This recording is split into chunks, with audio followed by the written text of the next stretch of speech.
There's one thing that I've learned from looking into a lot of true crime, it is that you should not ignore warning signs for places that say it's a prohibited area, anything that's dangerous, like those kind of signs.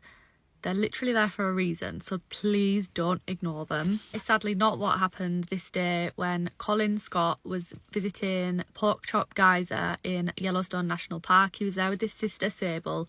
They were basically going to do a little bit of swimming in an area that they shouldn't. It had warning signs up everywhere. It was a prohibited area. It was illegal to be there. But they trespassed anyway, and Sable was recording her 23-year-old brother.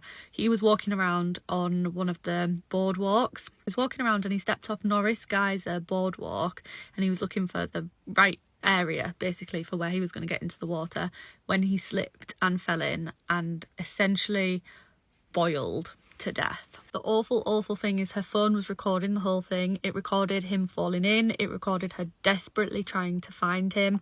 The police have record of this video. They saved it and it's never been released to the public, thank goodness, because I just think nothing good can come of that when it's such a freak accident. As soon as she realised that she wasn't going to be able to do anything on her own, she ran to the nearest museum and got help. And when she arrived back there with the police, all that they could see was signs of his head and his torso and his hands, and it's basically thought that the water just literally boiled him to death. The water in there was over 100 degrees, which is boiling point. The fact that they found those parts of him floating in the water, there was no other movement, there was nothing else going on. They pretty much determined at that point that he was already deceased, and they checked the weather and there was a storm incoming, so it meant that they couldn't actually get all of the stuff there that they needed to be able to get whatever was left of his body out of the water that night. So they had to leave him there overnight and go back the next day. The water in the geyser isn't just really hot either, it's also acidic.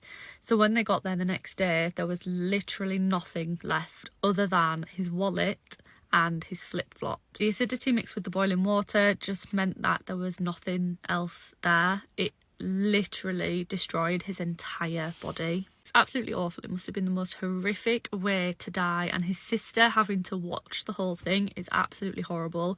But it just goes to show you have to pay attention to warning signs. They are there for a reason. I'm sure if he'd have known how hot the water was and how acidic the water was, they wouldn't have risked it, and they wouldn't have thought it was a good idea to go down there and mess with that, because oh my goodness, it is absolutely horrifying.